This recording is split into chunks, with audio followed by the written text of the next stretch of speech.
వివాహం అనేటటువంటి దాని వైశిష్ట్యము కేవలము ఎవరో దంపతులుగా ఒక వరుడు ఒక వధువుకి మాత్రమే సంబంధించినది కాదు. దాని వెనక వంశముల యొక్క గౌరవం, దాని వెనక పెద్దల యొక్క గౌరవం, వాళ్ళు ఉత్తీర్ణులవడం, వాళ్ళు పైలోకాలకి చేరుకోవడం, వాళ్ళు గొప్ప ప్రయోజనాన్ని పొందడం, ఇవన్నీ కూడా వివాహ సంస్కారము మీద ఆధారపడ్డాయి. చిట్ట చివరికి ఏ ప్రయోజనం వరకు వెళ్ళిపోతారు అంటే మొట్టమొదటలో అంటిపెట్టుకుని ఉండాలి. చిట్ట చివరికి వచ్చేటప్పటికి తనంత తాను ముచికని విడిచిపెట్టాలి, రంగు మారిపోవాలి. అందుకే మనకి చూడండి, ఆశీర్వచనం చేస్తే నువ్వు జీవితంలో పండాలరా నాన్న అంటారు. ఆయన పండిపోయారండి మహానుభావుడు, పండు లాంటి వ్యక్తి అంటారు. పండు ఏం చేస్తుంది? తనంత తాను ముచికని వదిలిపెట్టి కింద పడిపోతుంది. పిందెగా ఉన్నప్పుడు ఆకుపచ్చగా ఉంటుంది, కాయగా ఉన్నప్పుడు గట్టిగా ఉంటుంది. పండిపోయిన తరువాత రంగు మారి లోపలి గుజ్జు రసమైపోయి ముచికని తనంత తాను వదిలిపెట్టి కింద పడిపోతుంది. భోగములను అనుభవించాలి. శాస్త్రం ఏ భోగములు చెప్పిందో ఆ భోగములు అనుభవించాలి. కోటలో ఉండి యుద్ధం చెయ్యాలి. యుద్ధం చేసి ఈ భోగములన్నీ భోగములా అన్న వైరాగ్య సుఖాన్ని పొందాలి. పొంది ధర్మపత్నితో కలిసి వానప్రస్థానికి వెడతాడు. వెళ్ళి చిట్ట చివర తాను తన పత్ని తరిస్తారు. అలా తరించడానికి కారణం ఏదైంది అంటే ఆ వివాహ బంధమైనది. అందుకే పురుషుడి యొక్క పంట, పురుషుడు జీవితంలో తరించడం దేని మీద ఆధారపడుతుంది అంటే ప్రధానంగా వివాహం మీదే ఆధారపడుతుంది. భార్య అనుకూలవతి అయినా తరిస్తాడు, భార్య ప్రతికూలవతి అయినా తరిస్తాడు. అది భార్య యొక్క గొప్పతనం. ఒకడికి పత్ని అనుకూలవతి, ఏం చెప్తే చేస్తుంది కాబట్టి సంతోషంగా ఆమెతో కలిసి ఉత్తమ కర్మలు ఆచరిస్తాడు. ఒకరికి అనుకూలవతి కాదు, ఈయన ఒకటి చెప్తే ఆవిడ అంగీకరించదు కాబట్టి తొందరగా వైరాగ్యం వచ్చి జీవితంలో తరిస్తాడు. ఏ రకంగానైనా తరించడానికి అవకాశం దేని వలన కలిగింది అంటే వివాహ సంస్కారం వలన కలిగింది. అందుకే వివాహ సంస్కారం అనేటటువంటిది కేవలంగా ఏదో ఒక మగపిల్లవాడు ఒక ఆడపిల్లకి మాత్రమే చెందినది, వాళ్ళిద్దరూ ఒకే లింగమునకు చెందినవారు కాదు కాబట్టి వాళ్ళిద్దరూ కలిసి బ్రతకడానికి సంబంధించినది మాత్రమే అనుకుంటే అంగీకారయోగ్యమైనది శాస్త్రము దృష్టిలో కాదు. ఎందుకంటే అది కేవలము వారిద్దరికి మాత్రమే సంబంధించినది కాదు. దాని వెనక ఎంతోమంది తరించడానికి సంబంధించినటువంటి విషయము ప్రతిపాదింపబడి ఉంది. వధువు వైపు నుంచి చూడండి, ఆడపిల్ల వైపు నుంచి పరిశీలించండి. ఆమెకు నిజానికి జీవితంలో తరించడం అనేటటువంటిది దేని వలన ప్రాప్తిస్తుంది అంటే వశవర్తి అయిన కారణం చేత తరిస్తుంది. నేను అన్న మాట బాగా పట్టుకున్నారో లేదో. ఒకరికి లొంగి ఉండుట. ఎవరికి లొంగి ఉండాలి అంటే భర్తకి లొంగి ఉంటుంది స్త్రీ, తనంత తాను స్వచ్ఛందంగా వశవర్తి అవుతుంది. అలా వశవర్తి అయి తరిస్తుంది. మీరు ఒక్కటి గమనించండి బాగా, ఎంత శ్రేష్టమైన ప్రాణి కానివ్వండి, అది కాని తనంత తానుగా వశపడకపోతే ఆ ప్రాణి జోలికి ఎవరు వెళ్ళరు. ఏది వశపడుతుందో దాన్నే దగ్గరికి తీసుకుంటారు. నేను పెంచిన కుక్కే తిరగబడి నన్ను కరుస్తోందనుకోండి, దాన్ని తీసుకెళ్ళి దూరంగా వదిలేస్తారు. గుర్రం నేను ఎక్కితే నేను చెప్పినట్టుగా పరిగెడితేనే గుర్రాన్ని దగ్గర ఉంచుకుంటారు. నేను పెంచిన గాడిద నేను చెప్పిన బరువు మోసి నేను చెప్పిన మాట వింటేనే ఆ గాడిదని భరిస్తారు. ఏనుగు భగవంతుణ్ణి వహించి దేవాలయంలో ప్రదక్షిణంగా వెడుతున్నప్పుడు మనుష్యుల మీదకి వెళ్ళిపోకుండా తాను వెళ్ళవలసిన మార్గంలో వెడుతున్నంతసేపే దాని మీద ఉత్సవమూర్తి నుంచి ఆ దేవాలయం చుట్టూ ప్రదక్షిణ వీధులలో తిప్పుతారు తప్ప అది అప్పుడప్పుడు మధ్యలో జనంలోకి వెళ్ళిపోతానంటే అటువంటి ఏనుగుని దేవాలయం ముందు తిప్పరు. అసలు జీవితంలో దానికి లొంగడం చేత కాదన్నారనుకోండి, అటువంటి సింహాన్ని పెద్ద పులిని బయటికే తీసుకురారు. అంటే లొంగడం అన్నది ప్రధానం. ఎవరికో ఒకరికి వశవర్తి కావాలి. మరి ఒక్కొక్క ప్రాణి వశపడితేనే ప్రయోజనాన్ని పొందుతున్నప్పుడు ఇంత బుద్ధి కలిగినటువంటి మనుష్యుడు ఒకరికి వశపడకపోతే ఎలా జీవితాన్ని పండించుకుంటాడు? అందుకే వివాహ సంబంధమునందు స్త్రీ వశపడుతోంది. ఎవరికి వశపడుతోంది అంటే పురుషునకు, భర్తకు వశపడుతోంది. ఇక్కడ మీరు వెంటనే నన్ను ఒక ప్రశ్న వేస్తారు, నాకు తెలుసు. మరి పురుషుడికి అక్కర్లేదా? భర్త వశపడి ఉండక్కర్లేదా? ఆమె ఆయనకు వశపడింది, బాగుంది. మరి ఆయన ఎవరికి వశపడాలి? అందుకే ప్రతి వ్యక్తికి గురువు ఉండాలి. గురువుకి వశపడతాడు పురుషుడు. గురువుగారు శాస్త్రీయమైన మార్గాన్ని నిర్దేశిస్తాడు.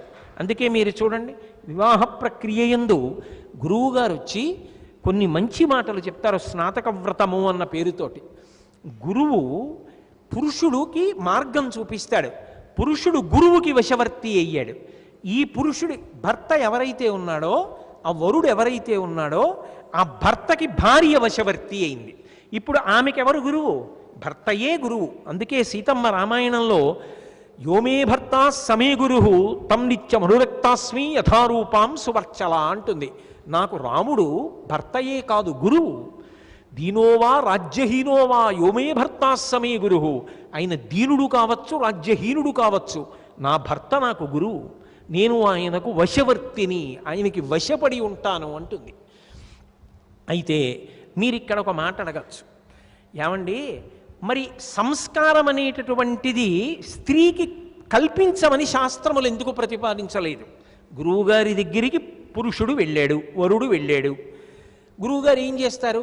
మంచి విషయములన్నీ బోధ చేశాడు, మంచి మార్గం చెప్పాడు, ఏ ఉత్తమ కర్మలు చెయ్యాలో చెప్పాడు, ఏ కర్మలు చెయ్యకూడదో చెప్పాడు, ఏవి చదువుకోవాలో చెప్పాడు, ఎలా బ్రతకాలో చెప్పాడు, ఏ విధానంలో జీవితాన్ని పండించుకోవాలో చెప్పాడు. మరి స్త్రీకి ఎందుకు చెప్పలే?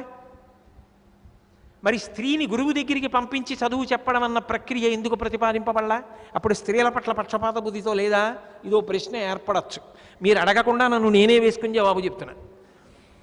ఎందుకు పెట్టలేదు అంటే, ప్రయత్నపూర్వకంగా పురుషుణ్ణి గురువు దగ్గరికి పంపించి విద్యాభ్యాసం చేయించి 4 మొట్టికాయలు కొట్టించి వినయాన్ని ఏర్పాటు చేసి శాస్త్రం చెప్తే తప్ప సంస్కారం అందదు. మరి ఆడపిల్లకో అసలు ఆమె జీవితమే సంస్కారవంతము. ఎందుకో తెలుసా? ఆమె ఇంట్లో పుట్టింది, ఆడపిల్ల చదువుకుంటోంది.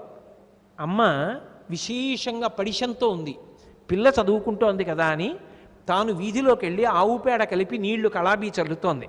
అమ్మా అమ్మ నీకు పడిశం పట్టిందమ్మా, ఇవాళ నువ్వు వద్దమ్మా నేను చల్లుతానని పిల్ల వెళ్ళి కళాబీ చల్లింది. పిల్ల వెళ్ళి ముగ్గు పెట్టింది.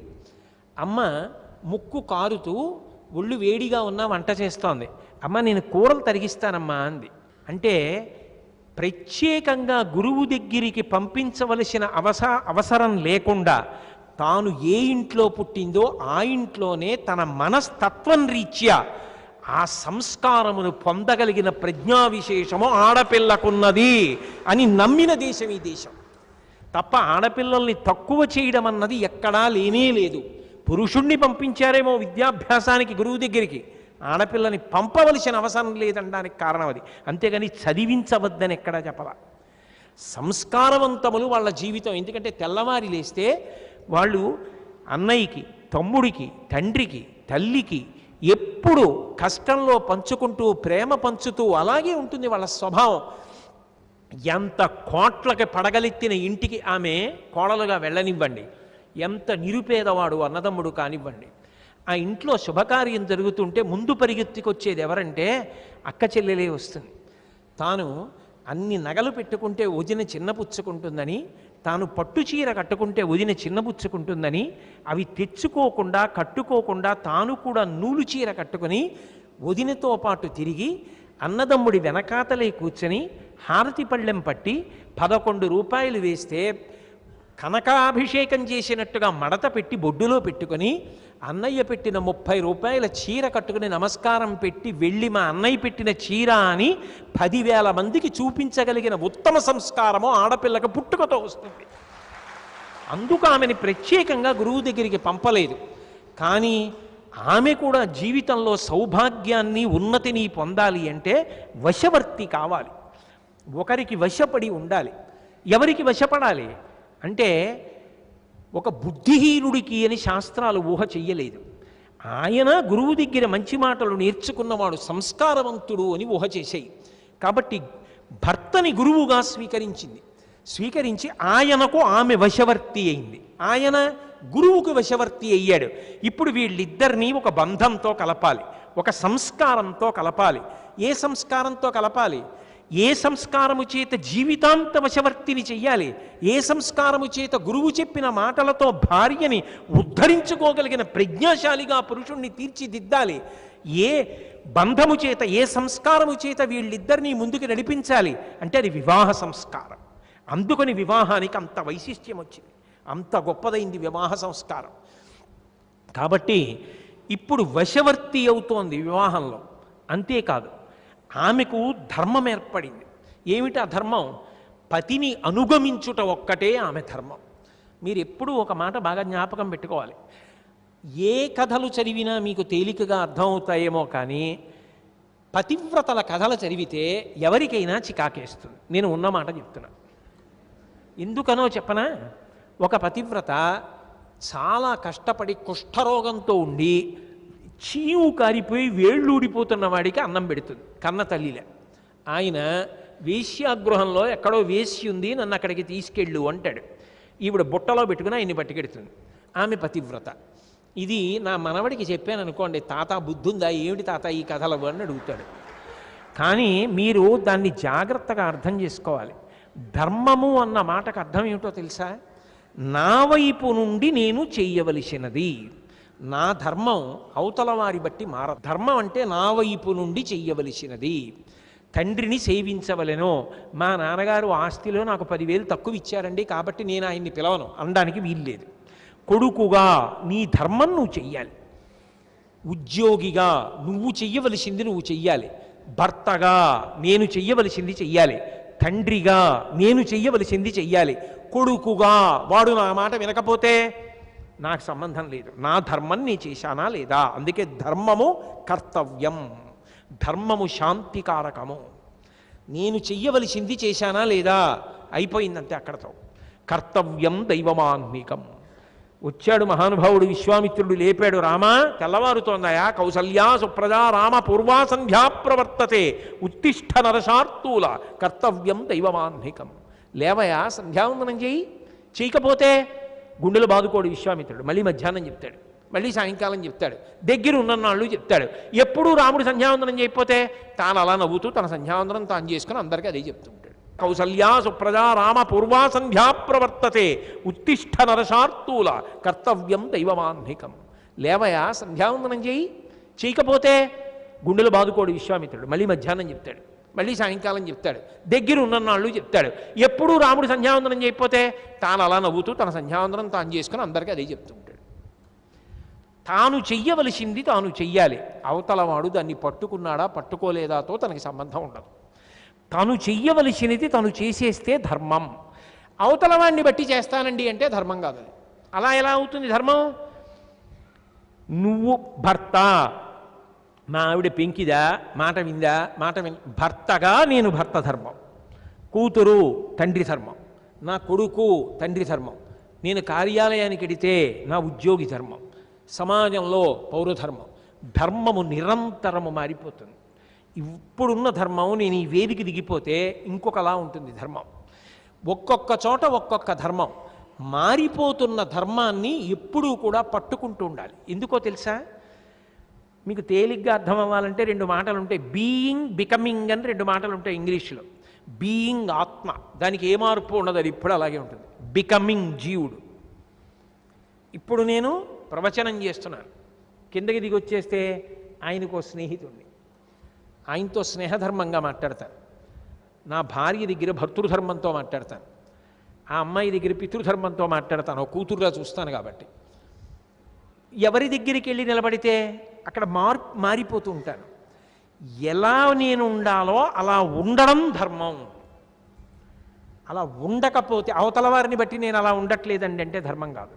అవతల వారి బట్టి కాదు, నువ్వు ఎలా ఉండాలో అలాగే ఉండాలి, అంతే. అది ధర్మం. ఆయన దారి తప్పాడు, వేశ్య దగ్గరికి తీసుకెళ్ళమన్నాడు. మళ్ళీ రండి పతివ్రత కథలోకి. ఆయన దారి తప్పాడు, ఆయన భ్రష్టుడు. ఆమె భర్తగారు కోరాడు, తీసుకెళ్ళి. ఆమె ధర్మం ఆమెది. పతిని అనుగమించినది. అంకోలం నిజబీజ సంతతిరయస్కాంతో ఫలం సూచిక సాధ్వీ నైజ విభుం లతాక్షితిరుహం సింధు సరిద్వల్లభం ప్రాప్నోతి యథా తథా పశుపతే పాదారవిందద్వయం చేతో వృత్తిరుపేత్యతిష్టతి సదా సా భక్తిరిత్యుచ్యతే అంటారు శంకర్లు. సాధ్వీ నైజ విభుం, భర్తని అనుగమిస్తుంది భార్య.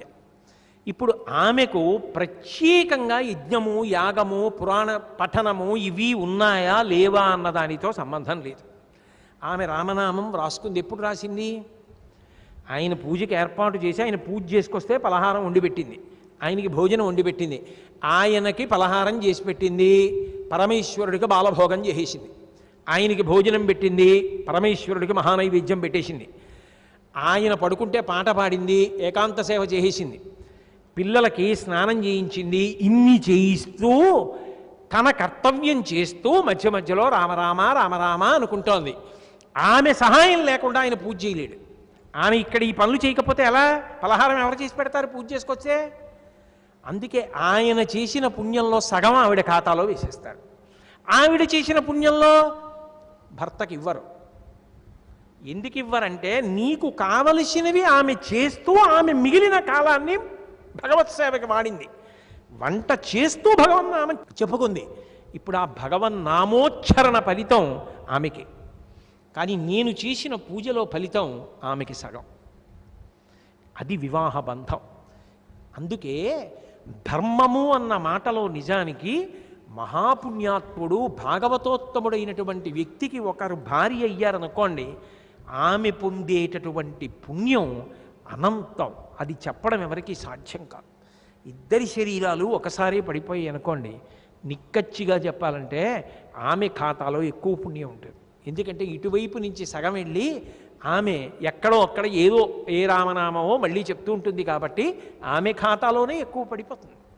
అందుకే రామాయణంలో అనసూయమ్మ ఒక మాట అంటుంది. సీతమ్మతో మాట్లాడుతూ, అమ్మా సీత, నాకు సంబంధించినంత వరకు ఒక విషయం అనిపిస్తూ ఉంటుందమ్మా, భర్త అనేటటువంటి వాడు లోకంలో అపరిమితంగా ఇస్తాడు.